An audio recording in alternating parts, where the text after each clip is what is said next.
Ya nos consta que hay más de 500 personas inscritas, estamos rozando los 300 ya que están conectados, así que vamos a empezar ya.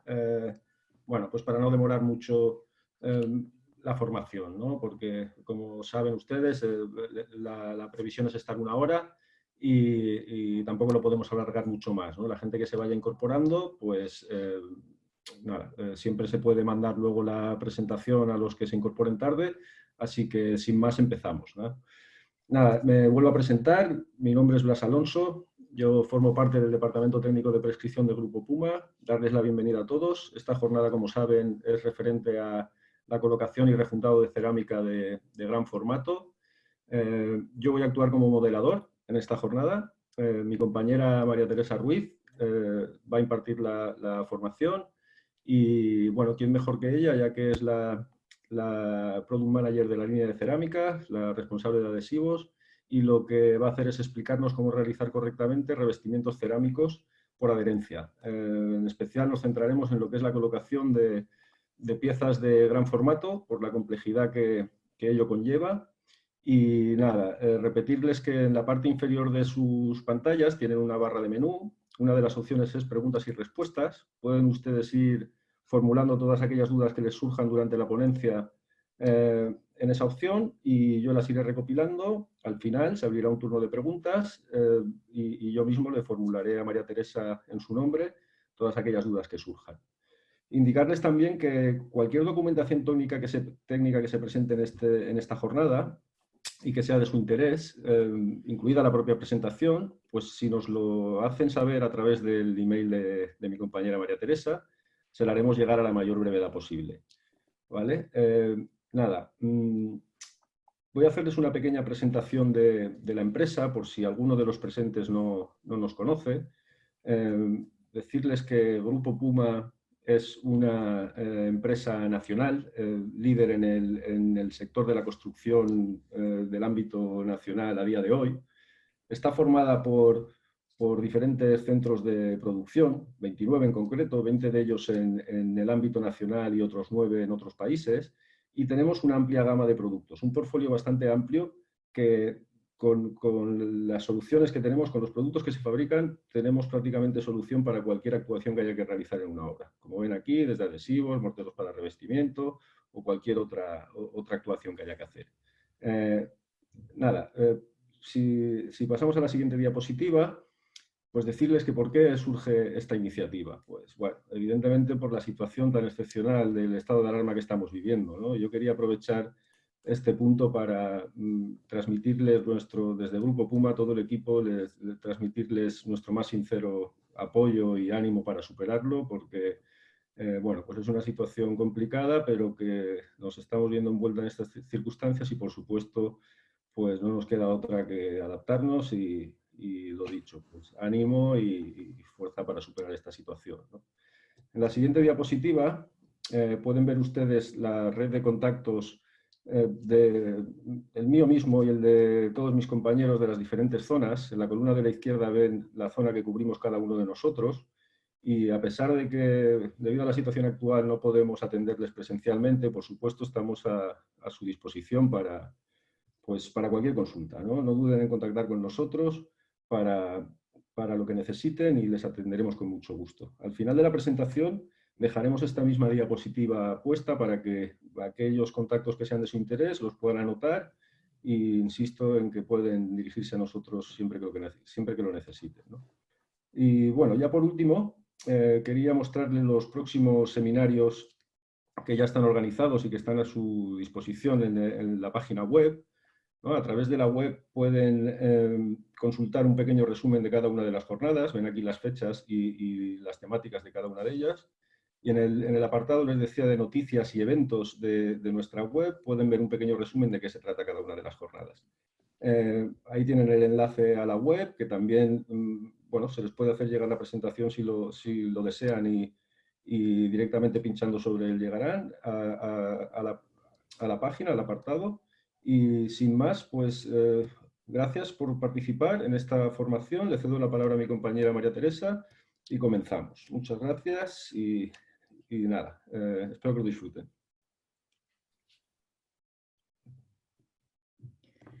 Buenos días a todos. Gracias, Blas, por la presentación.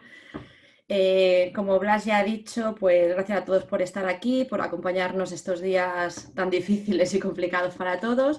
Y esperamos, bueno, pues que pasen un buen rato pues refrescando y recordando cosas de nuestro día a día.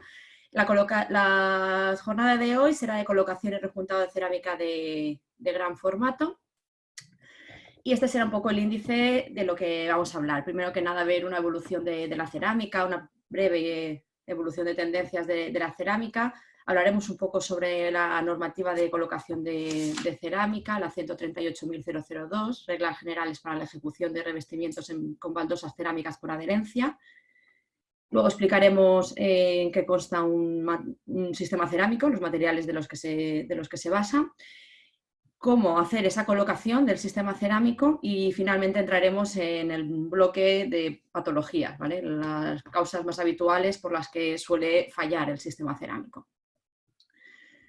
En cuanto a la evolución de la cerámica, todos lo conocemos. Pasamos la cerámica ha evolucionado mucho en muy poco tiempo.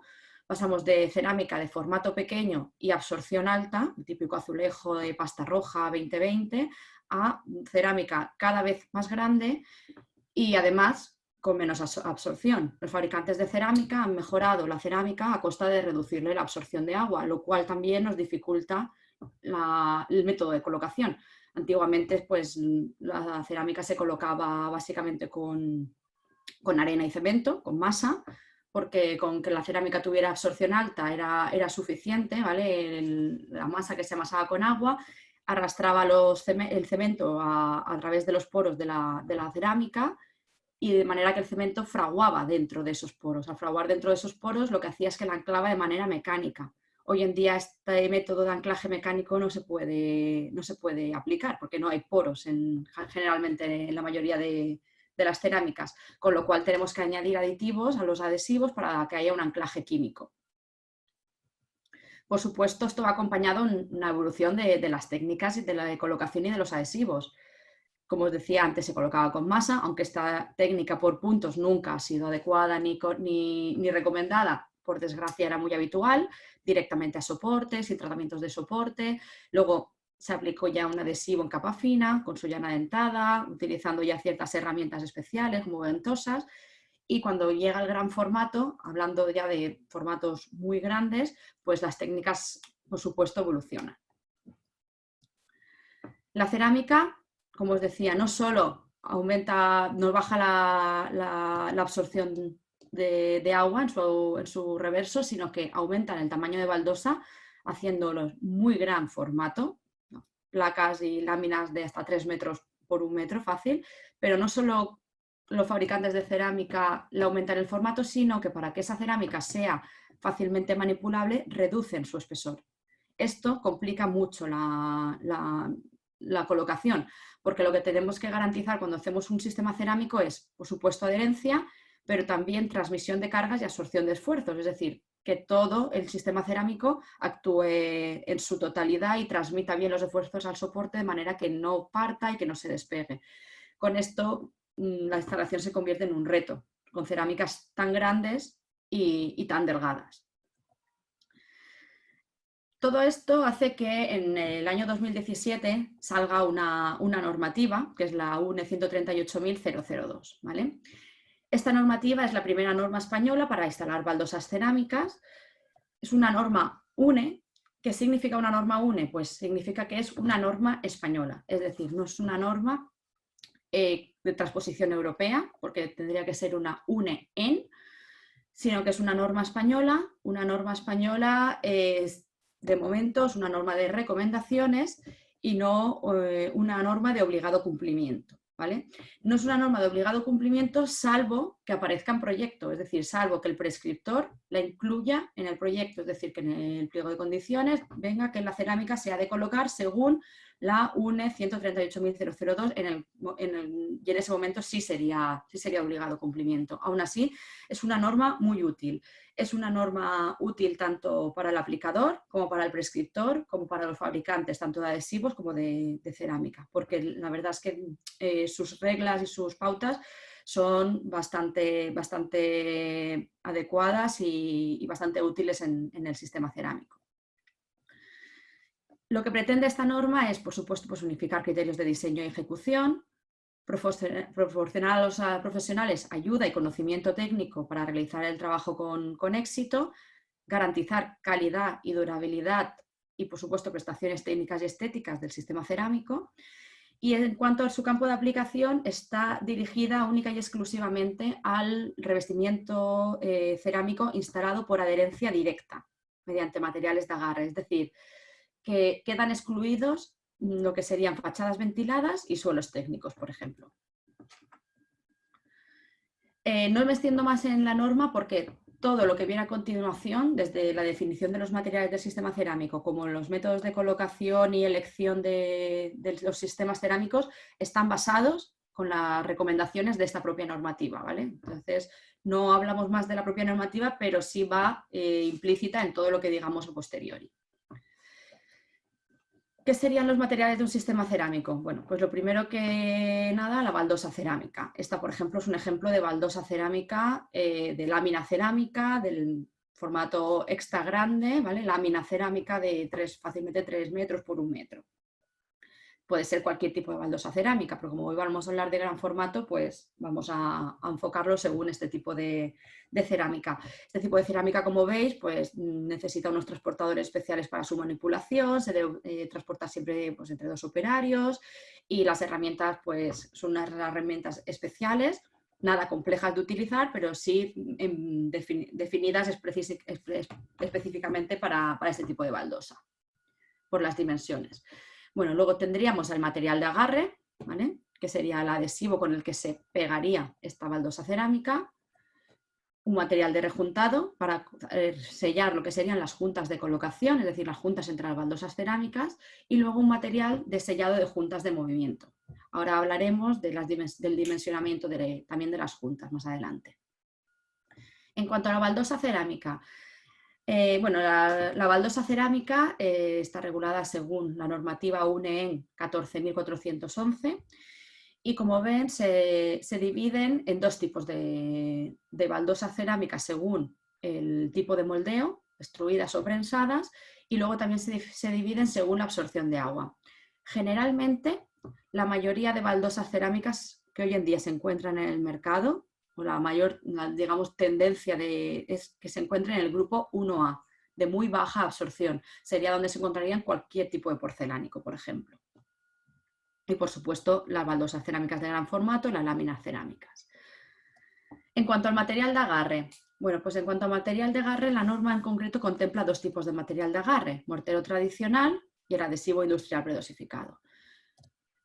El mortero tradicional está muy limitado en la norma, limitado única y exclusivamente a formato pequeño, absorción alta, soporte muy estable, con mucha absorción, pero nosotros desde el Grupo Puma pues no es el método que nunca recomendaremos, porque es un método que primero queda en manos del aplicador en la dosificación, con lo cual es difícil que siempre sea exacta, porque al final pues oye, todos somos personas y es bastante complicado que la dosificación se haga siempre pues medida con peso, pues no es algo habitual que se tenga en la obra, y luego la aplicación cuando se hace con material de agarre, por desgracia, en muchos casos solía ser esta, la colocación por puntos, que luego veréis que ha dado muchísimas patologías.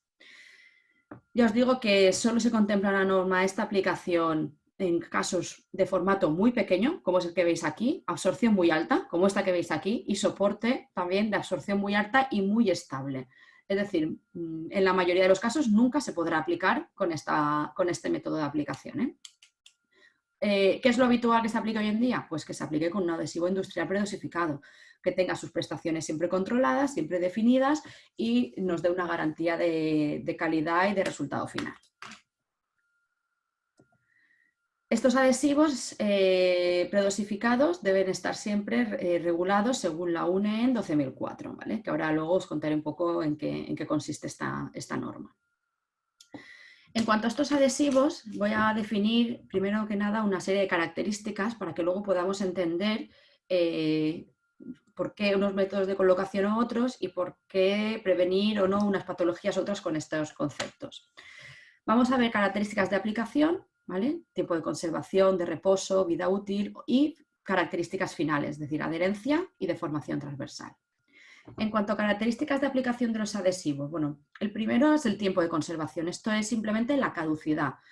Mucha gente pregunta, bueno, pero ¿qué caducidad tiene este adhesivo? Pues generalmente todo lo que son adhesivos cementosos tienen una caducidad de 1 año, salvo que sean formulados con cemento defraudado rápido, que se reduce la caducidad a 6 meses.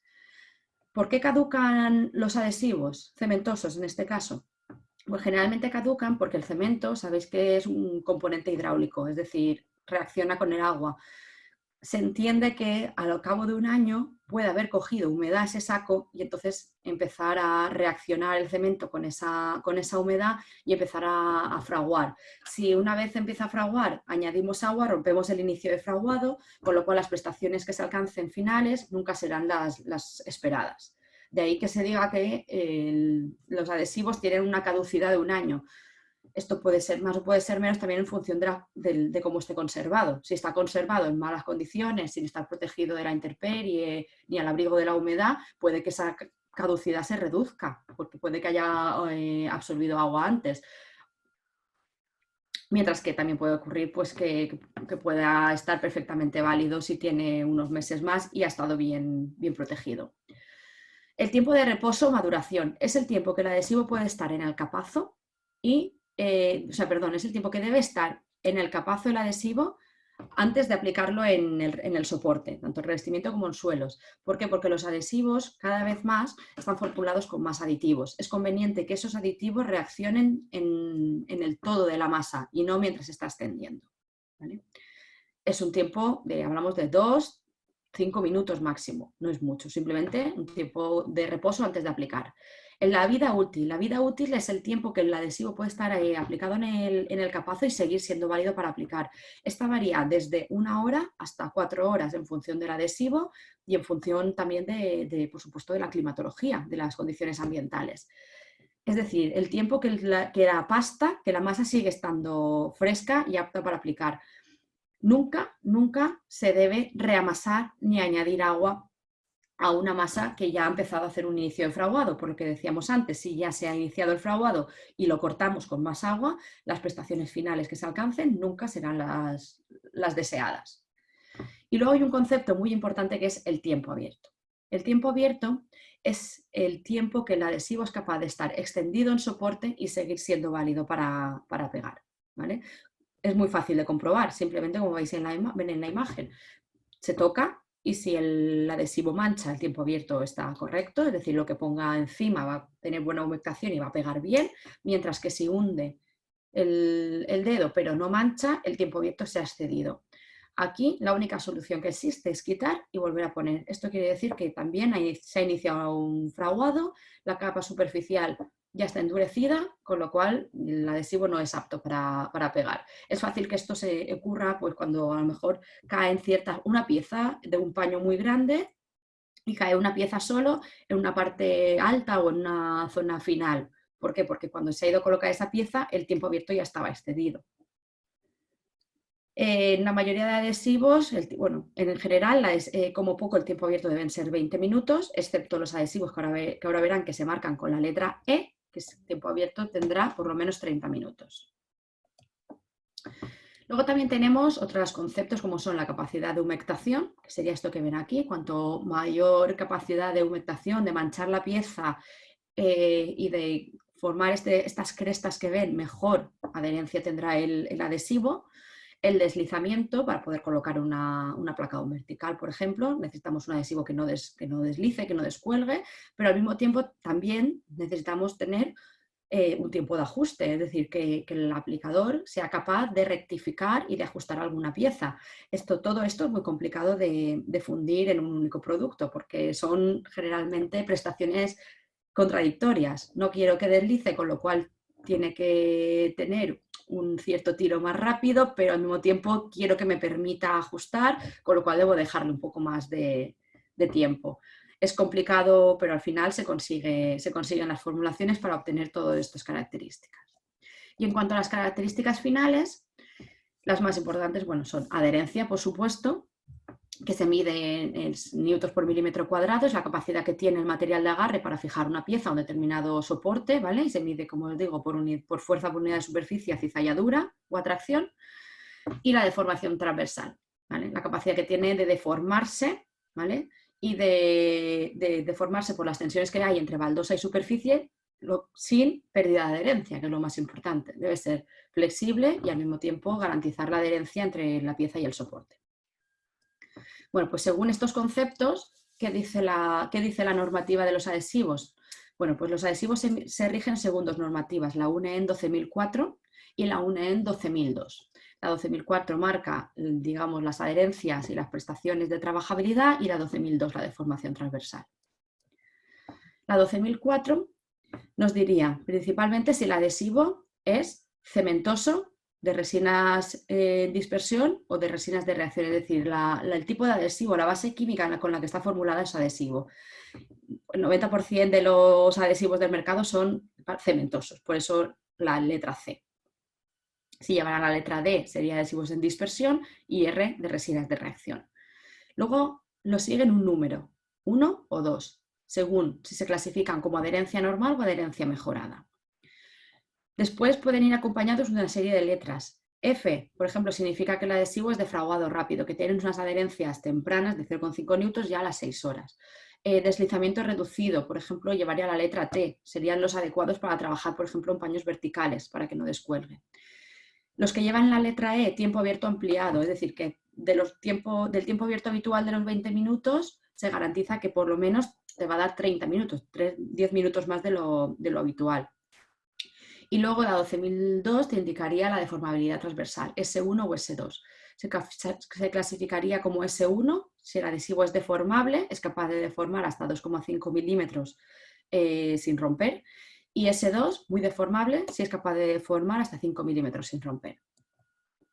¿Vale? Los ensayos que pasa cualquier adhesivo, por ejemplo, de adhesivo cementoso, serían ensayos inicial, agua, calor, hielo, deshielo. ¿Vale? Lo que se hace es que se aplica el adhesivo con llana dentada en un terrazo normalizado y las adherencias iniciales serían simplemente pues, dejarla 28 días en condiciones de laboratorio. Agua, pues lo mismo, el terrazo lo que se haría es que se meterían unos barreños en agua para valorar cómo se comporta el adhesivo en inmersión. Lo mismo en calor, se introduce otro terrazo normalizado con su correspondiente adhesivo al que se le han pegado ya las cerámicas a una estufa a 70 grados para ver cómo se comportaría el calor, y lo mismo en la cámara de hielo-deshielo, en la que se producen ciclos de hielo-deshielo teniendo agua líquida y agua sólida. Si nos dan todos esos ensayos unos valores medios mayores o iguales a 0,5 newtons por milímetro cuadrado, el adhesivo se clasificará como C1. Si conseguimos que den valores mayores de 1 newton, lo clasificaremos como C2. En ambos casos, como poco, el tiempo abierto siempre debe ser de 20 minutos y dar unos valores de 0,5 newtons. En cuanto a la deformación transversal, pues ya lo hemos comentado. Lo importante es que el adhesivo sea capaz de deformarse por las tensiones entre baldosa y superficie de colocación sin perder adherencia. Este sería el ensayo que se hace, ¿vale? Simplemente se sujetaría de 2 puntos y en un punto céntrico un péndulo empujaría hasta medir la capacidad de deformación de la probeta, y si llega a deformar como poco 2,5 milímetros o más, pues sería un S1, y si deforma hasta 5 milímetros o más sería un S2. ¿Vale? ¿Veis? Lo importante es que deforme el adhesivo sin perder la adherencia, es decir, sin que se pierdan sin que se separe la unión entre la pieza y el adhesivo.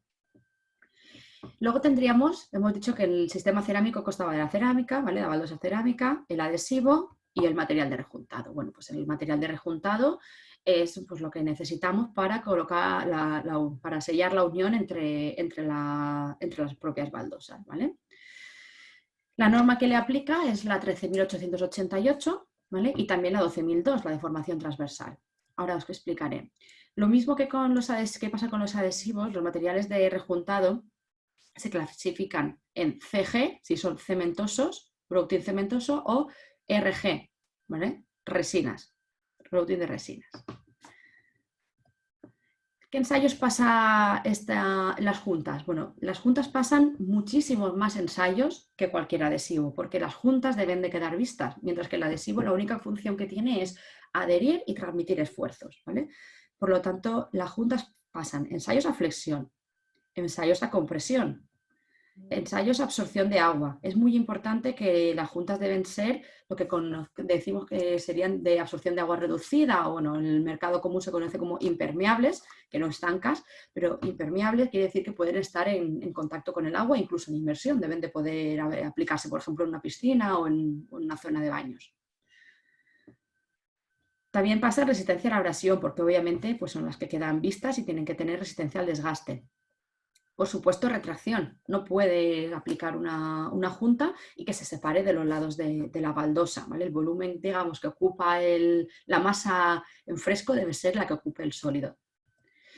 Y por supuesto, pues también deben de ser deformables sin separar, es decir, absorber esos esfuerzos de movimiento, por ejemplo, entre baldosas sin despegar de los lados. En resumen, se clasificarían como CG1, al igual que los adhesivos, es bastante homólogo la normativa, CG1, CG2. ¿Vale?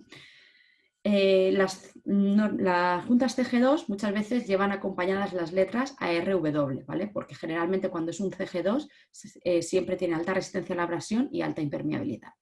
Si se trata de juntas de resinas, como por ejemplo las juntas epoxis, pues se marcarían como RG. Estas serían las condiciones que debería cumplir una junta CG1, ¿vale? Resistencia a la abrasión de como poco 2000 milímetros cúbicos, la flexión, compresión, la retracción y la absorción de agua, ¿vale?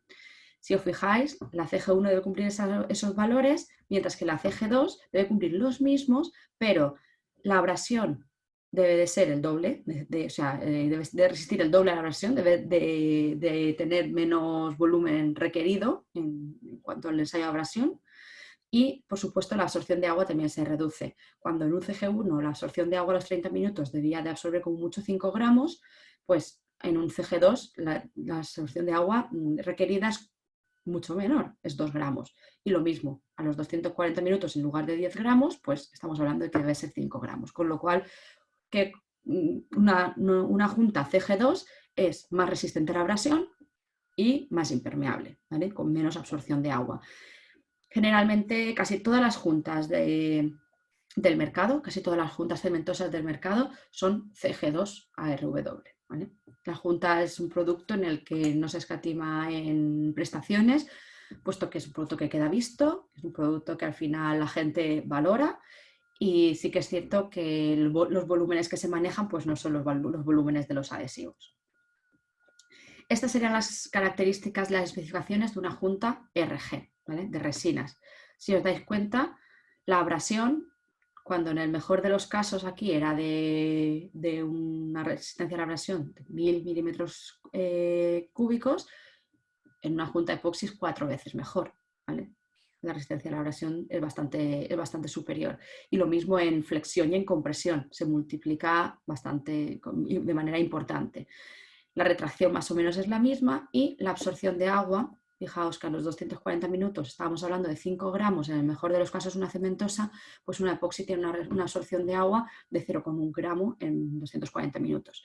¿Esto qué quiere decir? Pues ¿que es estanca? No. No es estanca, es casi estanca, porque es verdad que se podría denominar casi estanca, pero no es estanca. La estanqueidad la debe resolver siempre en el vaso, tanto el vaso de la piscina como de la bañera, de la fuente o de lo que necesitemos impermeabilizar.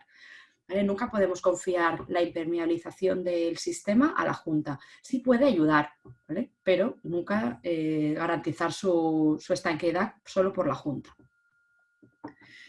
Y ya para finalizar en los materiales del sistema cerámico, pues tenemos las juntas. Pueden ser las juntas de movimiento, pueden ser prefabricadas o pueden ser selladas mediante un material compresible, ¿vale? Una masilla de poliuretano, una masilla tipo MS. Entramos ya en el bloque de colocación del sistema cerámico, ¿vale? Y lo primero que tenemos que hablar es del soporte. Es muy importante la evaluación de soporte. Recordemos que estamos hablando de un sistema cerámico. Un sistema cerámico incluye soporte, adhesivo, baldosa y juntas, ¿vale? Desde el soporte es importante su evaluación. Es uno de los pasos que muchas veces no tenemos en cuenta y quizás sea la clave del éxito para que el sistema cerámico funcione correctamente. Bueno, la norma, la 138.002, entre otras cosas que habla del soporte, bueno, entre muchos conceptos, hace hincapié en la estabilidad, en que el soporte debe ser estable. Es muy importante valorar la estabilidad del soporte. Aquí, por ejemplo, esto sería para hacer una sobrecolocación. ¿Se podría colocar un suelo sobre este suelo existente? Perfectamente, sí, no habría ningún problema. Hay adhesivos perfectamente aptos para hacer sobrecolocación. Pero, ¿cómo está este suelo existente? ¿Es estable? Porque aquí se ven una serie de fisuras, una serie de fallas que indican que probablemente la parte de abajo o esté mal adherida o esté hueca. En estos casos, no podemos pasar por encima alegremente y olvidar lo que hay, no. Deberíamos abrir, sanear y lo que esté en mal estado, pues rellenar con mortero y nivelar. ¿Vale? ¿Qué considera la norma pues, como soporte estable? Bueno, pues como soporte estable considera que por lo menos debe tener 6 meses de edad y cuando tiene 6 meses de edad lo considera suficientemente estable como para hacer una colocación directa. No suele ser el caso habitual. El caso habitual es que lo consideren moderadamente inestable, que por lo menos tenga 6 semanas de edad y que para hacer la colocación directa pues o se haya de utilizar adhesivos deformables o, lo más habitual, que se haga una capa intermedia de desolidarización. Un recrecido de un suelo o un recrecido de una pared, por ejemplo, un enfoscado. La norma también considera soporte inestable, ¿vale? Cuando tiene menos de 6 semanas de edad y en ese caso te requiere hacer una colocación desolidarizada o no monolítica con un recrecido flotante. Otra de las características que incide mucho la norma es la planimetría del soporte, la planitud. Es muy importante trabajar con una buena planimetría. Hay que comprobar la horizontalidad del soporte. ¿Cómo se hace? Pues se comprueba siempre con un regle de 2 metros. Entonces, para colocar directamente la cerámica con adhesivo directamente sobre un soporte, ese soporte debe tener una desviación como máximo de 3 milímetros. Excepto la colocación de lámina cerámica. Para colocar láminas cerámicas, la desviación máxima permitida será de 1,5 milímetros medidos en un regle de 2 metros. Si no tenemos esa desviación, se deben hacer capas de regularización y que esas capas de regularización cumplan con estas premisas. 3 milímetros de desnivel para colocar cualquier cerámica, 1,5 milímetros si lo que estamos colocando es tabla completa de lámina cerámica. Recordar, llamamos lámina cerámica a las cerámicas de formatos muy grandes, ¿vale? 2,40 por 1,20, 3 metros por 3 metros por 1 metro y que además son delgadas. Otras condiciones del soporte que también tenemos que tener en cuenta, pues por supuesto que tenga cierta absorción de agua, pero no esté ni saturado ni sediento. ¿Vale? Si tenemos un soporte, como vemos aquí, que tiene una absorción de agua muy alta, probablemente nos deshidrataría el adhesivo cementoso. Por eso es conveniente siempre regarlo un poco antes, saturarlo un poco el poro para que luego la adherencia sea buena. Tampoco es bueno saturar en exceso, porque tampoco, entonces de esa manera hará que repela el adhesivo. Conveniente también sería que tenga textura superficial, que tenga cierta rugosidad, donde ancle bien el adhesivo.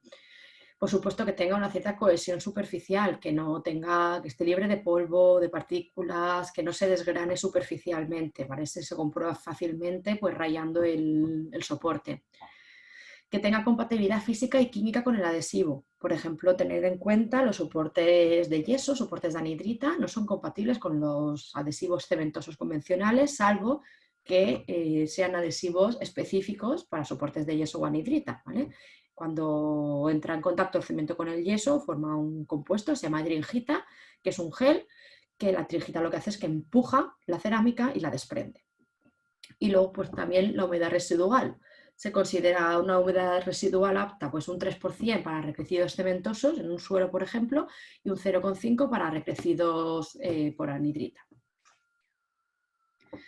Entre otras cosas, la norma te indica las características las clases de resistencias que necesitas según el uso del pavimento, por ejemplo, y según los espesores, ¿no? Entonces, por ejemplo, para un pavimento de uso residencial bastaría con tener un suelo que tenga una resistencia a compresión de 16 newtons y una flexión de 3. Esto va aumentando conforme las exigencias del uso del pavimento. Por ejemplo, un pavimento comercial o industrial con desplazamiento de cargas ya no nos basta con 16 newtons, sino que necesitamos una resistencia a compresión de por lo menos 25. También aumenta la flexión. También indica el espesor que necesitas para hacer el recrecido monolítico o si lo quieres hacer flotante.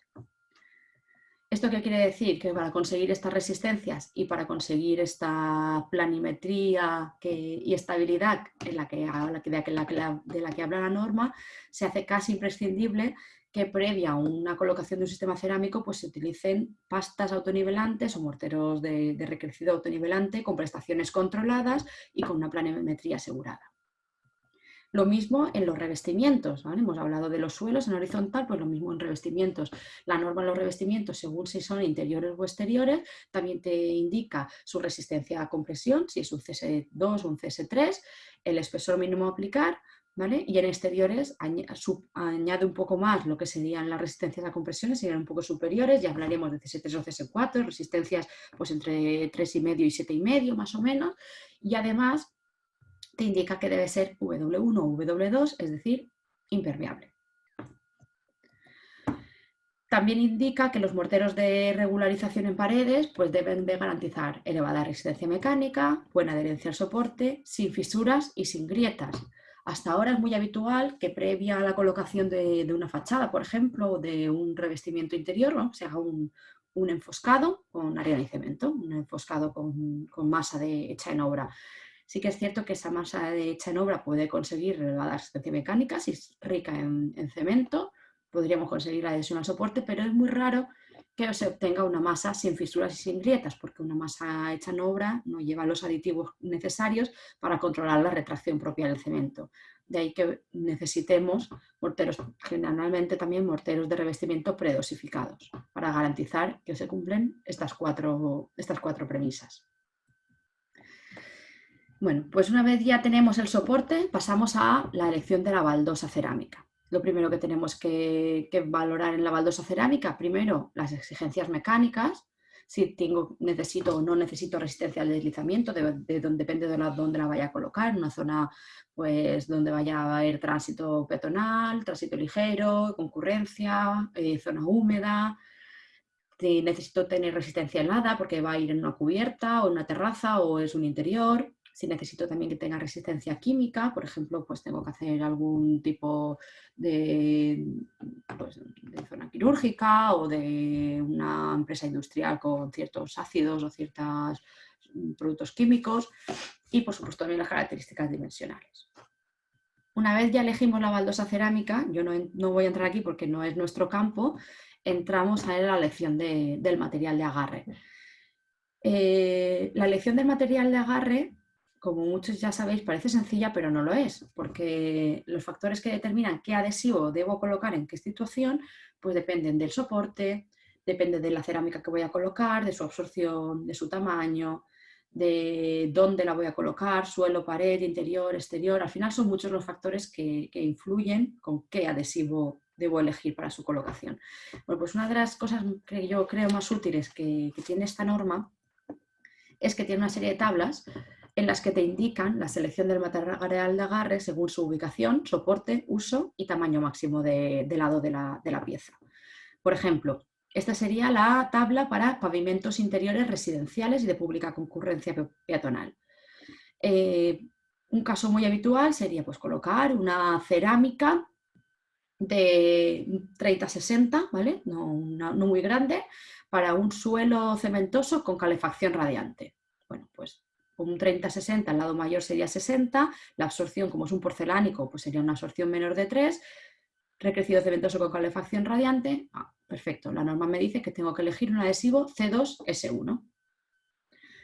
En el caso de que tuviese que poner, imaginad, pues otra tabla, el pavimento ya no es residencial, sino que es comercial, ¿vale? O de uso industrial con cargas. En este caso, y aquí ya no importa la absorción de la baldosa, para ese 30-60 con calefacción radiante, pues seguiremos manteniendo C2S1, por ejemplo. Si ya pasáramos a un lado mayor de 90, pues aumentaría un adhesivo tipo C2S2. Bueno, pues estas tablas están para cualquier tipo de ubicación, soporte, uso que os podáis imaginar. Para pavimentos interiores de uso industrial, para pavimentos exteriores, para paredes y techos interiores, para paredes y techos exteriores. Incluso hay una tabla en concreto para revestimientos con lámina cerámica, ¿vale? La lámina cerámica no la considera como las baldosas cerámicas, sino que tiene su propia tabla.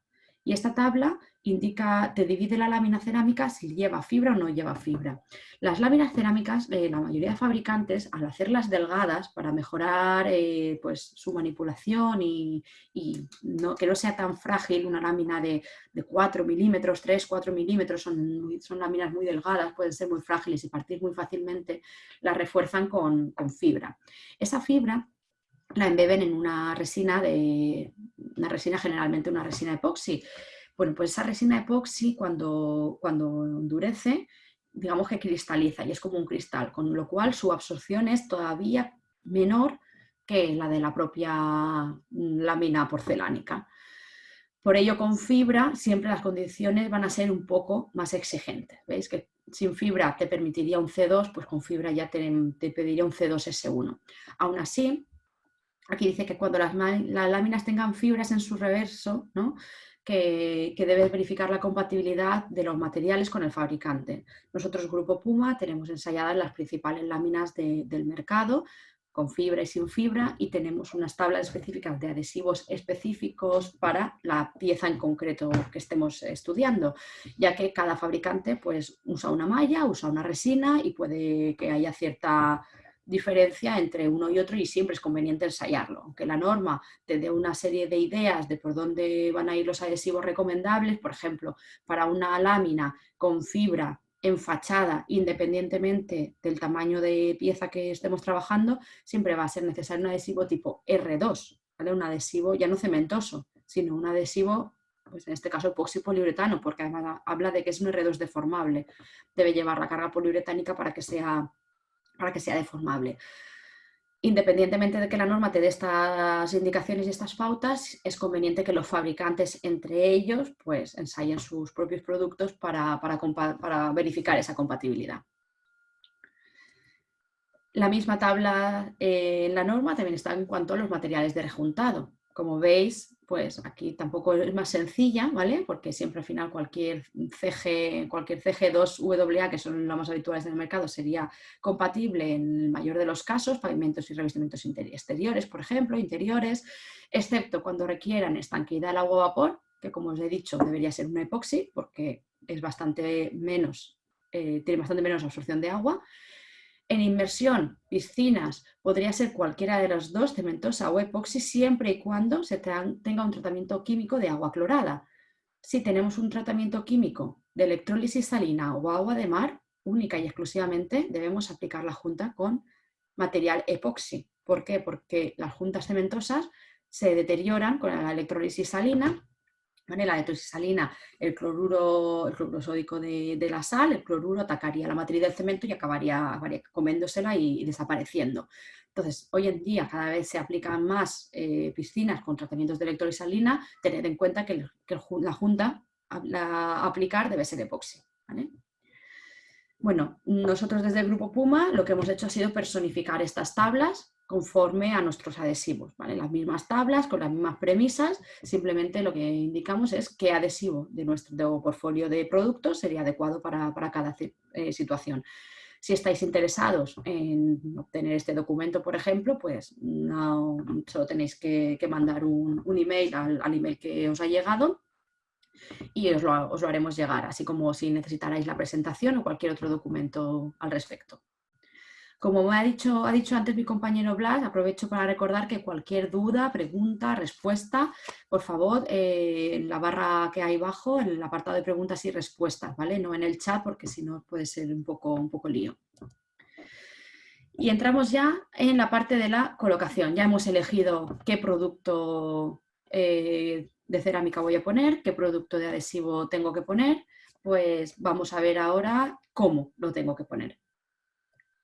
Lo primero que nada, ya hemos hecho la selección del material de agarre, vamos a seleccionar el método de aplicación. El método de aplicación puede ser un simple encolado, ¿vale? Que quiere decir, aplico con el canto filo liso de la llana, aplico el adhesivo y luego lo peino y coloco la cerámica, o un doble encolado, es decir, adhesivo tanto a la pieza como al soporte. ¿Cuándo se debe hacer un simple encolado? Pues siempre que la norma nos diga que se tiene que hacer un doble encolado, que ahora veréis que es la mayoría de los casos. ¿Cuándo hay que hacer un doble encolado? Pues siempre que se trabaja en exteriores, da igual suelo o pared, para baldosas con formatos mayores de 30-30 superficie equivalente. Hoy en día cualquier cerámica supera esas dimensiones. Para baldosas con relieves en su reverso que dificulten la adherencia porque son muy pronunciados. Pavimentos interiores sometidos a cargas dinámicas o estáticas, un uso comercial, por ejemplo, o un uso industrial. Cuando trabajamos en calefacción radiante, siempre que se coloque la lámina cerámica, recordad, la lámina de gran formato, delgada y fino espesor, siempre va a tener que ir con un doble encolado, independientemente de su tamaño y de su ubicación. Y en el caso de utilizar sistemas de nivelación, ¿vale? Las típicas cuñas. Esto es muy importante. Las cuñas han sido una gran evolución en la colocación de la cerámica, nos facilitan mucho lo que sería la nivelación. Es verdad que son muy cómodas, pero si no se aplican bien, haciendo un buen doble encolado, es muy fácil que al levantar la cuña, si nivelas de un lado más alto a uno más bajo, la que está más baja, al levantarla se separe del adhesivo y quede sujetada única y exclusivamente por la cuña, con lo cual la cerámica, la baldosa, va a quedar hueca.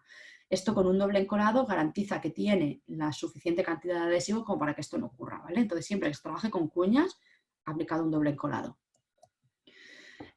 ¿Cómo se aplicaría un doble encolado? Pues como veis, adhesivo al soporte, adhesivo a la pieza. ¿Vale? Esto es una lámina cerámica de delgado espesor. ¿Cómo sería la aplicación del doble encolado? Bueno, pues lo más habitual, ¿no? Sería, lo hago en forma de semicírculo, ¿no? En el ángulo que me proporciona el propio codo, ¿vale? Es decir, sin criterio ninguno, conforme me vaya saliendo, o lo hago cruzado, ¿vale? En horizontal, por ejemplo, en la pieza y en vertical en el soporte o al revés, o lo hago los dos en el mismo sentido. Bueno, pues, ¿cuál sería el mejor método para garantizar que la baldosa quede completamente maciza y que se garantice la eliminación de todo el aire ocluido? Bueno, como aquí lo veis. Esto que hemos puesto aquí simplemente son unos paneles de metacrilato para que veáis de manera transparente lo que ocurriría por debajo de la baldosa. Si lo aplico en forma de abanico, sin criterio ninguno, al final los propios surcos me van a taponar la salida de aire del resto de surcos, con lo cual no voy a conseguir eliminar todo el aire ocluido que hay dentro de la baldosa. Y todos esos puntos donde hay aire y no hay material son puntos frágiles donde no hay adherencia y fácilmente puede haber rotura. Si lo que hago es cruzarla tipo raqueta, como veis me queda precisamente los cuadraditos típicos de la raqueta. Lo mismo, puntos donde hay aire, no hay adherencia, pueden haber fracturas.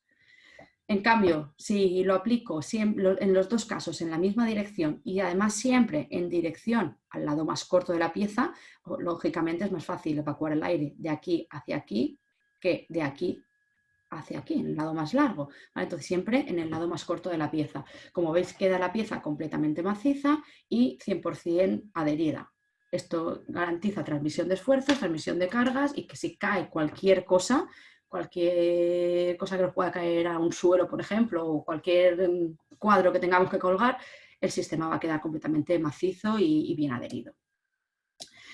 En la lámina cerámica hay dos cuestiones importantes también que debemos tener en cuenta. Que los adhesivos que elijamos tengan tixotropía mejorada, ¿vale? Es decir, adhesivos que nos garanticen que no hay merma, que pongo el adhesivo y que ese adhesivo, en cuanto mañana haya fraguado, no va a despegar ni a mermar, ¿vale? Para garantizar que no hay cejas.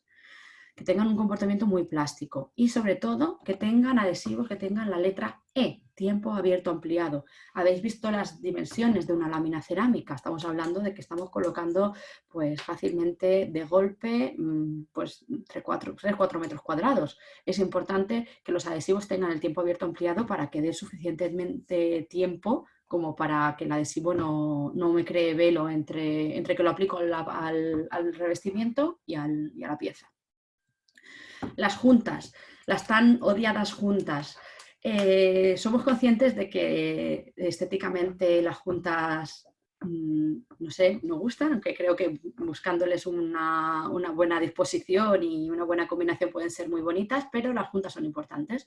Las juntas son necesarias porque las juntas están para algo y están pues sobre todo para absorber y atenuar las tensiones entre soporte, baldosas, las contracciones y dilataciones de los materiales. Estamos hablando de un sistema que tiene muchos materiales de diferentes coeficientes de dilatación y las juntas son necesarias. ¿Qué tipos de juntas se definen? Bueno, pues se definen juntas estructurales, que estas se deben de respetar sí o sí, ¿vale? Si no las respetamos nosotros, pues se respetarán ellas mismas, atraviesan todas las capas y siempre se deben de respetar. Luego están las juntas de contracción, en este caso desde el soporte, pueden ser pasantes o no al sistema cerámico. Las juntas de dilatación, las que dividen paños en el sistema cerámico para hacerlos un poco cada vez más pequeños, para hacer paños más pequeños para poder asimilar esos movimientos de contracción y de dilatación. Las juntas perimetrales, ¿vale? Que serían en cualquier entrega entre suelo y pared, que son las que tapa el rodapié. Y las juntas de colocación, que son las juntas que habrían entre las baldosas. ¿Qué tamaño tenemos que tener entre juntas? Bueno, pues como poco habría que tener una junta mínima entre 1,5 y 3 milímetros, ¿vale? 1,5 y 3 milímetros, ¿dónde? Pues en interior, en soportes estables y en pavimentos sin exigencias mecánicas. Podríamos hacer una junta abierta entre 3 y 5 milímetros, pues cuando tenemos ya formatos grandes, por ejemplo, cuando hay capas intermedias, ¿vale? Y hay pavimentos pues, que no tengan mucha exigencia mecánica. Y hay 5 milímetros ya exterior, por ejemplo, y cualquier tipo de revestimiento especial. Es decir, en interior, pues como poco una junta de 1,5 o 2 milímetros sería necesaria, y en exterior 5 milímetros. Y en cuanto al dimensionamiento de las juntas, bueno, pues las juntas de dilatación en paredes exteriores, por ejemplo en fachada, deberíamos hacer particiones con áreas máximas de 16 metros cuadrados y cada 16 metros cuadrados cortar con una junta de un ancho mínimo de 8 milímetros. En pavimentos interiores el área máxima sería de 40. Como veis, se amplía porque las exigencias son menores y la junta se reduciría en lugar de a 8 milímetros pues a 5. ¿Vale? Y lo mismo en pavimentos exteriores, ¿vale? Exteriores 16 metros cuadrados, interiores 40.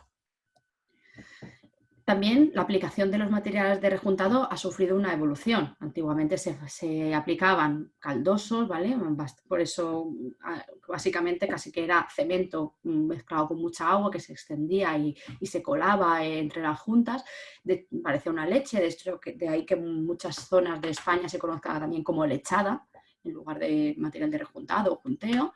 Hoy en día no, hoy en día se aplica con una tixotropía ya más densa, con una cierta densidad y se aplican con llanas dentadas, ¿vale? O sea, perdón, con llanas de goma, extendiéndolas siempre en diagonal para no hundir en la junta. Y ya para finalizar, que vamos un poco justos de tiempo, vamos a entrar en el bloque de patologías. Patologías son problemas, ¿vale? ¿Qué problemas nos encontramos habitualmente en una obra? Y vamos a intentar descifrar pues, por qué esto ha ocurrido para evitar que ocurran a posteriori, en un futuro. Aquí, por ejemplo, vemos claramente que se ven perfectamente los surcos de la llana, ¿vale? ¿Esto por qué ha podido ser? Bueno, pues aquí yo veo varias patologías. Una, que probablemente se haya excedido el tiempo abierto, perdón, se me ha pasado, que se haya excedido el tiempo abierto y por eso no haya humectado ni haya manchado nada la pieza. Y dos, que probablemente haya escasez de material. Aquí yo creo que hay muy poco material y que el adhesivo no ha llegado a estar en contacto. Otra patología habitual que ya hemos comentado un poco antes es la colocación a pegotes.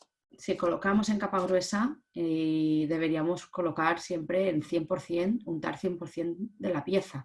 Nada de colocar 4 puntos para aprovechar y regularizar el soporte al mismo tiempo.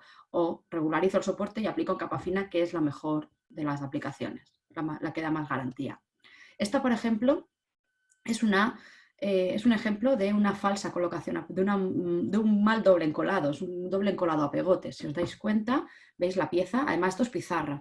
La pizarra ya de por sí es una pieza bastante complicada de adherir, porque es una pieza oscura, es una piedra natural, tiene unas contracciones y dilataciones muy altas, una piedra laja, y no se puede adherir ni con cualquier producto ni de cualquier manera, partiendo de esta base. Además, no han dejado junta entre las piezas, solo han dejado una junta en horizontal, pero además han hecho un falso doble encolado, porque han aplicado llana dentada al soporte, pero pegotes en la pieza, con lo cual este doble encolado no sirve para nada. Esto es como si hubiesen hecho una colocación a pegotes directa a soporte. Este adhesivo de aquí no ha entrado en contacto con la pieza para nada, entonces no lo ha adherido, ¿vale? La pizarra, ya os digo, adhesivos ultra deformables, tipo S2 o R2, porque es muy oscuro. Además, como os digo, fijaos, nada de junta entre piezas. Debidas también a una mala puesta en obra, bueno, pues la rotura o el levantamiento por efecto cabaña, que se conoce, que es por falta de juntas. Cuando no respetamos las juntas perimetrales, las juntas de dilatación, cada X metros cuadrados para cortar los paños, pues pasa este tipo de aplicaciones, que al final las contracciones y dilataciones pues necesitan liberarse y se levanta la propia cerámica. Esta también, por ejemplo, esto sería una mala puesta en obra en una junta, ¿vale? Una junta que no se ha limpiado bien. Esto sería una junta, esto en concreto es una junta epoxi que no se ha limpiado bien y que los halos de la propia junta al final se han carbonatado, ¿vale? Por una mala limpieza. Es muy importante las juntas limpiarlas en el momento correspondiente, sobre todo las epoxis, porque es verdad que la epoxi una vez endurece, luego es muy difícil de limpiar. Tenemos productos específicos para limpiar epoxi, ¿vale? No intentéis limpiarla con cualquier limpiador habitual, sobre todo cualquier limpiador ácido, porque fijaos lo que ocurre con los limpiadores ácidos. Los limpiadores ácidos, las juntas epoxis son resistentes a los ácidos, pero son resistentes en cuanto a su volumen y en cuanto a sus prestaciones, pero no a su color. Sobre todo las juntas claras, la junta blanca, por ejemplo, con un limpiador ácido final de obra convencional, amarillea, podría amarillear. Llevad mucho cuidado. Entonces, para limpiar epoxi, si os ha quedado algún resto o alguna mancha, algún pegote, consultar porque hay limpiadores específicos para epoxi. Pero para limpiar halos, es decir, para limpiar cosas superficiales, no grandes pegotes. Aquí, por ejemplo, esto es una rehabilitación, ¿no? Un soporte de yeso pintado, al que le han dado 4 picotazos y se ha colocado la cerámica. Bueno, pues al final, como veis, la cerámica se ha pegado, la cola se ha pegado a los 4 picotazos de yeso y no ha tenido suficientes puntos de agarre y se ha desprendido. Siempre que tengamos pintura, es conveniente quitarla, ¿vale? Quitarla, decaparla de manera química o mecánica, como queráis, pero quitarla, porque por un lado no sabemos cómo está esa pintura adherida al soporte y por otro no hay, los adhesivos cementosos no adhieren a pintura.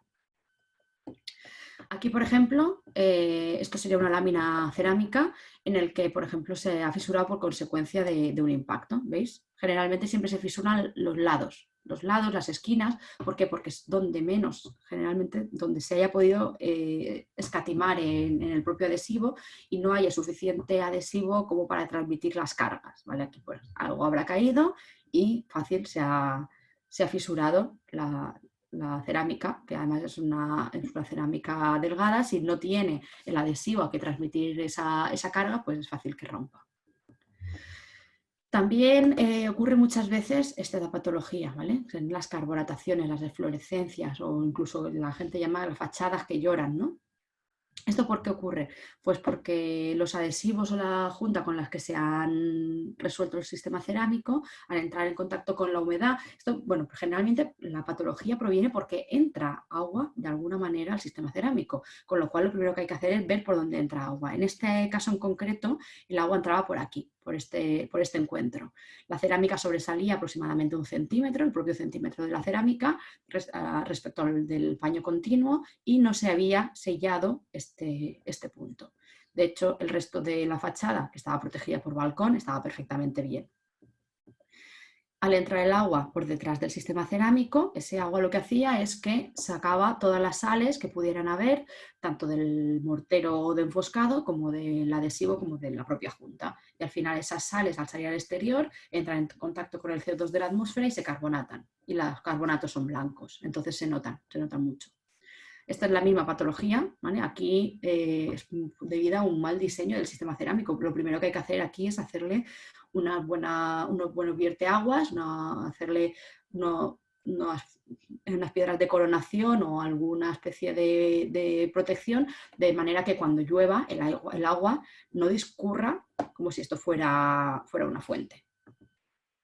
Porque sí que es fácil que al discurrir el agua como si fuese un plano de agua, pues entra el agua fácil por algún punto de la junta que quede sin sellar y haga que se produzca esta patología. Esta patología se puede minimizar utilizando productos libres de cales para que no saquen estas eflorescencias, ¿vale? Como pueden ser productos de fraguado rápido o productos de resinas de reacción en los que no habrían cales. Aún así, decimos que se puede minimizar porque las sales del soporte puede que sigan apareciendo. Si el soporte está enfoscado con un mortero enfoscado de cemento, pues ahí habrá una serie de cales que también podrán seguir apareciendo.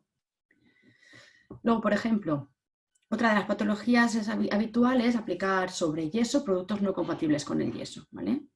Nos decía, se produce un producto sematringita, que es un gel que empuja esa cerámica, ¿vale?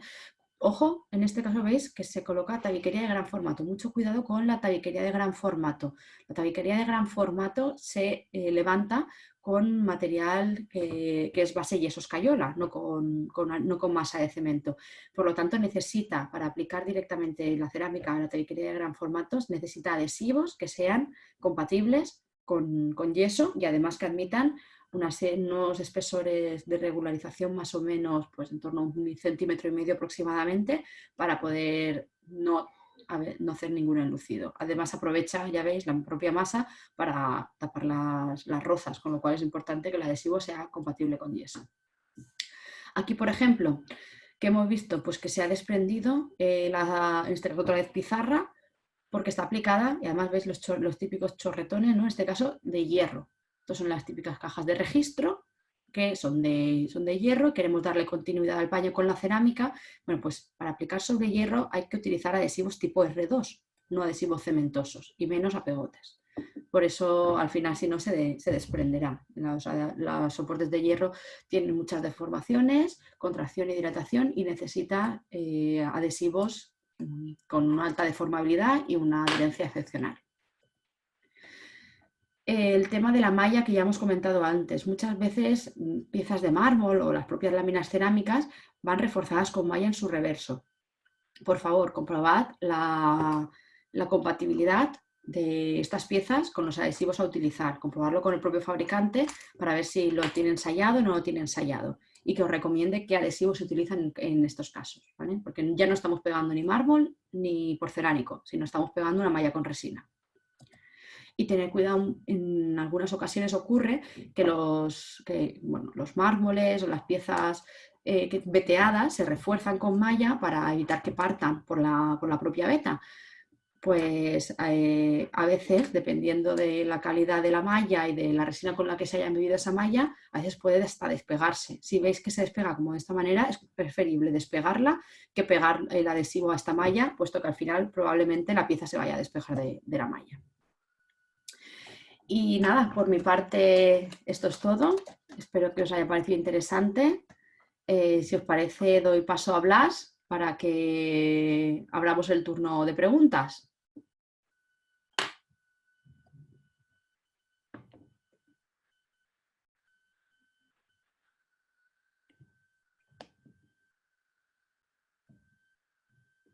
Perdona, Blas, no se te oye. Disculpad, Ahora, ahora sí, ¿no? sí. Nada, gracias, gracias María Teresa. Nada, decía que hay unas cuantas preguntas, vamos a intentar responderlas todas, aunque vamos un poco justos de tiempo, y si no, como he dicho al principio, pues se responderán individualmente. La primera la respondo yo mismo, preguntan que dónde solicitar información, pues como he dicho antes, al email de María Teresa, que es el mismo que verán ustedes en el email que han recibido para participar en esta formación, ¿vale? Y nada, voy a empezar con la ronda de preguntas. Yo te las voy formulando, María Teresa, y tratamos de responderlas todas, ¿no? Una pregunta típica. ¿A partir de qué medida se considera gran formato? Pregunta. Bueno, no hay una norma que defina que a partir de qué medida se considera gran formato, pero sí es cierto que la mayoría de autores consideran que gran formato es a partir de un lado mayor de 40. Es decir, pues cualquier cerámica que se coloque hoy en día casi. Vale, muy bien. A ver, la siguiente. ¿Cuáles pueden ser las causas para que un suelo de baldosas cerámicas se abombe como si tuviera una dilatación similar a la madera? Pregunta un participante. Pues habría que ver específicamente esa patología y ver la obra en cuestión y condiciones intrínsecas de la obra, pero generalmente puede ser falta de juntas. Muy bien. Bueno, a lo mejor Otra, no sé si falta de juntas de colocación, la falta de juntas de partición, de paños de dilatación, o incluso las juntas perimetrales. No lo sé, habría que verlo en cuestión.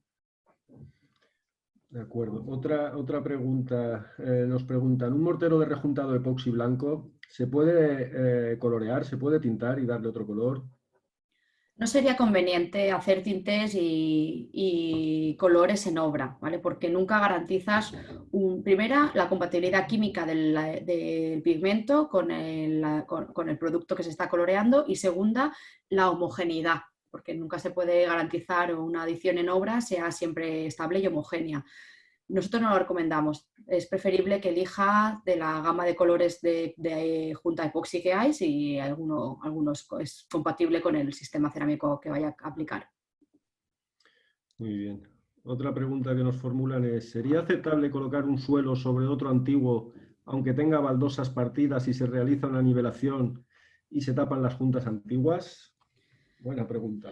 Habría que valorar, en el caso en cuestión, lo primero que habría que valorar es si esas baldosas partidas están bien adheridas o no están bien adheridas. Generalmente, si están partidas es porque no van a estar bien adheridas y si no están bien adheridas, lo mejor es quitarlas. Y entonces hacemos el recrecido y la nivelación sobre un soporte firme y estable. Esa es la base principal. Hacer la nivelación siempre sobre un soporte firme y estable. Si las baldosas están partidas, yo las quitaría, la verdad. Muy bien. A ver, otra pregunta que nos hacen. ¿Dónde encontrar las tablas para elegir el material adecuado dependiendo del uso? Pues bueno, la respondo yo mismo también. O se la solicitan a María Teresa y ella se las hace llegar. Efectivamente, se envían por email. ¿Qué más? Nos pregunta que cómo puede conseguir la norma sobre la colocación. Mm, La no, norma es una norma UNE y se debe solicitar a ENOR. Tiene un coste y esa debe de solicitarse a ENOR. De todos modos, bueno, nosotros lo que tenemos es las tablas de recomendación de la norma en formato Grupo Puma, que se la podemos facilitar gratuitamente. vale, ¿qué más? Han comentado que las láminas con malla necesitan un material de agarre de mayores prestaciones. Pensaba que era al revés. ¿Puede explicarlo otra vez de nuevo, por favor?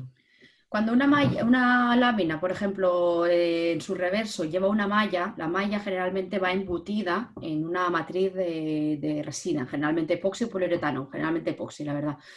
Y estas resinas epoxis tienen una absorción prácticamente nula, con lo cual la adherencia de los adhesivos que necesitamos es mayor que la de colocar cualquier porcelánico que tiene poca absorción pero tiene algo. Además, tiene cierta rugosidad y las mallas estas generalmente tienen muy poquita. Muy bien. Una más. ¿Hace falta un material de agarre especial para suelo radiante, además de doble encolado?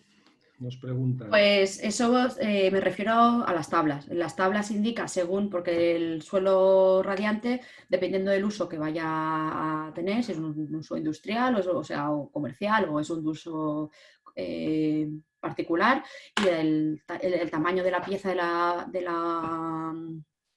a colocar, pues requerirá un adhesivo u otro. Las propias tablas indican según el suelo radiante, el uso y el tamaño de pieza de la baldosa, te indicará qué adhesivo colocar. A mayor tamaño, pues mayor prestaciones, por supuesto. Muy bien, a ver, una más. ¿Se recomienda vibrar la pieza con vibrador durante la colocación para sacar el aire ocluido? Entiendo Sí, que sí, se sí. refieren a láminas cerámicas. Sí, en la lámina cerámica, de hecho, existen una serie de aparatos específicos para eliminar el aire ocluido, que son una serie de, bueno, puede ser vibradores o puede ser unas llanas de madera que sirven específicamente para ese tipo de láminas tan grandes que te ayudan a eliminar el aire ocluido en láminas que manualmente dificultaría mucho la eliminación del aire ocluido de manera manual con una llana convencional, desde luego. De acuerdo, a ver. Una más. Esta, a mí me falta información, pero bueno, a ver qué les puedes decir tú. Un revestimiento de pasta roja sobre placa alveolar lisa, le aplicaríamos con un C2S2, pero haría falta puente de unión. Bueno, habría que saber qué tipo de materiales le Exacto. toca colocar, ¿no? Es que, bueno, tendríamos Supongo que es metálica. ver exactamente qué placa alveolar estamos habrá bueno, tendríamos que verlo en concreto, ¿vale? Esa pregunta si quiere que la envíe al correo, y si puede enviar una ficha técnica de la placa alveolar en cuestión, pues lo valoramos si es necesario o no puente de unión. A lo mejor no es necesario, ¿eh? Podríamos verlo, si está ensayada, si no está ensayada. Ese tipo de aplicaciones especiales es mejor consultarlas de manera individual con las fichas técnicas de los productos en cuestión. Muy bien, una más. En relación a la estabilidad del soporte, la edad de 6 semanas, ¿desde cuándo se cuenta? Pregunta. Dice, por ejemplo, si realizo un enfoscado en paramento exterior, ¿cuánto tiempo debo pasar para poder colocar las baldosas? Mira, un enfoscado en paramento exterior se considera capa intermedia, ¿vale? Con lo cual ya no es el soporte original, y se requiere un tiempo de 28 días, ¿vale? Que sería el fraguado máximo del cemento, o como poco una semana por centímetro de espesor aplicado, salvo que se utilicen morteros predosificados de fraguado rápido a lo mejor, que puedan tener y garantizar el propio fabricante pues unos tiempos menores. Muy bien. ¿Hay morteros de rejuntado específicos para evitar el moho en las zonas húmedas o todos deben ser así? Pregunta. No, una cosa es la impermeabilidad que hemos dicho que marca la norma, y otra es ciertas adiciones que hacen los fabricantes, como por ejemplo nosotros tenemos un producto, se llama Morcen Color Plus, al que se le aditivan unos biocidas que hacen que se reduzca la proliferación de moho y microorganismos en zonas húmedas. No tienen, por supuesto, a menor impermeabilidad, menor probabilidad de que esto ocurra, pero cierto es que no todos los productos que estén marcados, por ejemplo, como CG2, llevan estos biocidas. Muy bien. A ver, ahora se han disparado las preguntas, pero hay alguna por aquí que estoy leyendo interesante. Por ejemplo, ¿por dónde empezar a golpear la cerámica para retirar el aire? ¿Del centro dirección hacia el Sí, no lo he exterior o dicho. del exterior al centro? Siempre del centro hacia los lados, ¿vale? De la parte central hacia el lado más corto sería la opción correcta. La norma UNE 138002 no aplica la colocación de piedra, ¿no? Preguntan. Lo digo No, porque han salido muchos ejemplos de piedra. no, es colocación de cerámica. Es verdad que la colocación de piedra podría ser bastante parecida, ¿vale? Y podría servirnos, muchas veces incluso nos sirven estas recomendaciones para hacer recomendaciones en piedra, pero no, está enfocada a baldosas cerámicas. Bueno, esta la leo, pero igual que hemos dicho ya, dice para tabiquería gran formato, ¿cuál es el cemento cola? Pues aquí habría que remitirnos a las tablas que hemos dicho ya en alguna ocasión. Sí, Una y lo más. importante, perdona, Blas, en gran formato, es que la tabiquería de gran formato, como he dicho, la llaga es base yeso escayola, con lo cual debe aplicarse un adhesivo que sea apto para yeso, ¿vale? Adhesivos que tengan la aptitud y la homologación para soportes de yeso. Una más. El mortero Morcencolor Epoxy, una vez aplicado, si se queda sumergido con agua, ¿fragua más tarde? Preguntan. No se debe sumergir en agua hasta por lo menos 7 días. ¿Vale? No por sumergirlo en agua va a fraguar ni antes, ni después, ni mejor, más bien peor. Debe esperarse los tiempos correspondientes que indica su ficha técnica. Después pregunta otro participante, ¿qué le sucede al adhesivo si no se rejunta en un exterior en mucho tiempo por problemas de bajas temperaturas? Hombre, pues es fácil que si no se rejunta, que entre agua, que sea agua, si además de bajas temperaturas se produzca heladas y esas heladas lo que hagan son pues producir oquedades, desprendimientos y por supuesto penalicen la propia cohesión y adherencia del adhesivo. Es conveniente rejuntar lo antes posible, ¿eh? Bueno, me vuelven a preguntar el correo de María Teresa. Lo he puesto Porque aquí. eso mismo Aquí iba a están todos decir. mis datos. Si lo quieres poner en pantalla, muy bien. Lo veis ahí en pantalla porque, bueno, comentan que no lo ven en la invitación a Zoom. Pues el que están viendo ahora es el correo de María Ahí Teresa, se está pueden dirigir a ella. ¿Cuál es la forma correcta de limpiar un rejuntado en base resina? Pregunta. Bueno, la forma correcta de limpiar un rejuntado en base de resina hoy en día es bastante sencilla, ¿vale? Las resinas epoxis han cambiado. Antes estaba, digamos, lo que era el color de la junta, nos lo daba pigmentar la matriz de resina. Ahora lo que se pigmenta es el árido, de manera que de esta manera se limpia mucho más fácilmente y no mancha tanto. La aplicación es muy sencilla. Bueno, tenemos un vídeo que si quiere, pues que se tome nota, tomaron nota de mandarme un correo y os enviamos el vídeo en el que aparece específicamente la aplicación. Y la aplicación sería aplicar con llana de goma, dejar pasar unos minutos hasta que la junta pierda su brillo, pasar con una esponja tipo sweeper, limpiar bien mediante círculos y luego con un trapo húmedo retirar los velos. Y luego al día siguiente, con un trapo seco, volver a limpiar. De todos modos, todo esto depende por supuesto, de temperaturas y de absorciones de las piezas, ¿vale? No se puede generalizar y decir que pasados los 20 minutos, porque dependiendo si se aplica en Burgos en enero o en Almería en agosto, va a ser, unos tiempos van a ser otros. Pero bueno, hay un vídeo que si quieren se les puede hacer llegar y lo ven, encantado. Muy bien. Una más. ¿Por qué las juntas cementosas clarean, cambian de color, quedando trozos blancos? El tema de que las juntas cementosas puedan tener trozos blancos, bueno, o cambios de tono, suele ocurrir cuando se aplican juntas de colores claros y además son muy delgadas y muy finas. ¿Por qué? Porque cuando aplicamos una junta de 2 milímetros, ¿vale? En una aplicación o de 1 milímetro, que aunque recomendemos siempre que como poco deben ser 1,5 o 2 milímetros, sabemos que luego en obra se aplican menos, pues cuando se aplican juntas excesivamente delgadas, cierto es que donde hay 1 milímetro a donde hay 2 milímetros, porque a lo mejor hay más profundidad, porque no ha rebosado tanta cola, porque por lo que sea cabe un poquito más de material, estamos hablando de que ese poquito más de material, de 1 milímetro a 2 milímetros, es el doble. Y esa proporcionalidad hace que el frague en el doble o en la mitad de tiempo, ¿vale? Según estemos comparando. Y de ahí que saquen diferentes tonos. Si esa misma junta, en lugar de aplicarla en milímetros tan pequeños, la aplicaran en 5 milímetros o en 3 milímetros, ya no habría cambio de tono. Muy bien. Una pregunta muy típica, María Teresa. Para colocar gran formato en fachadas, ¿qué opinión les merecen los anclajes mecánicos frente a adhesivos que hemos estado hablando? Muchas gracias.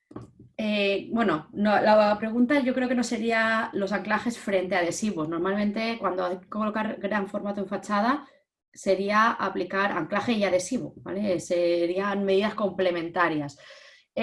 No hemos hablado del anclaje mecánico en fachada porque, por desgracia, y yo creo que es algo que igual a mi gusto le falta a esta norma, no deja a criterio del proyectista la aplicación o no del anclaje mecánico. No indica cuándo se debería aplicar. Pero cuando se debe aplicar anclaje mecánico no es pongo grapa o pongo adhesivo. Deberían ser los dos sistemas, porque lo que se trata es de que si uno falla, esté el otro. Si falla el anclaje mecánico, puedo confiar en el adhesivo. Si falla el adhesivo, puedo confiar en la grapa. ¿Cuándo se debe colocar anclaje mecánico? Ya os digo, la norma de 138.000 lo que dice es que deja a criterio del proyectista esta elección. ¿Qué dice Grupo Puma? Pues nosotros recomendamos anclaje mecánico siempre y cuando se cumpla uno de estos cuatro condicionantes. Lado mayor de 60 de pieza, formato mayor de 2.400, altura mayor de 3 metros o peso mayor de 40 kilos. Ese sería nuestro criterio, pero ya os digo, es un criterio de nuestra empresa en base a nuestra experiencia y a nuestro criterio. No hay una norma en la que se indique que a partir de qué formato se deba anclar mecánicamente una fachada. Cierto es que el código técnico da por hecho que a partir del lado mayor de 30 debería ir anclado mecánicamente, desde cota cero, ni siquiera habla de altura. Pero bueno, es una interpretación también porque no está claramente especificada esta parte en ningún sitio. Vale, una más. Sobre una superficie lisa, como mármol o terrazo sano, ¿cómo se debe preparar el soporte? Siempre que hagamos una sobrecolocación, y más sobre un mármol o terrazo que generalmente van pulidos, es conveniente abrir el poro, de manera mecánica o de manera química, ¿vale? Una fresadora, una lijadora que se pueda desbastar un poco el poro superficial sería suficiente. O si se quiere de manera química, pues con un poquito de agua acidulada se friega y luego se debe limpiar con agua limpia para quitar los restos de ácido y también se abre el poro. Muy bien. Nada, creo que se han respondido todas o la gran mayoría. Si hay alguna que no se ha respondido, disculpadnos porque ahora se han lanzado muchas preguntas a última hora. Pero bueno, dirigiéndoos al email de María Teresa que seguís viendo en pantalla, os la responderemos a la mayor brevedad posible. Y nada, pues darle las gracias a todos. Muchas gracias, María Teresa. Gracias, Blas. Nada, a ti.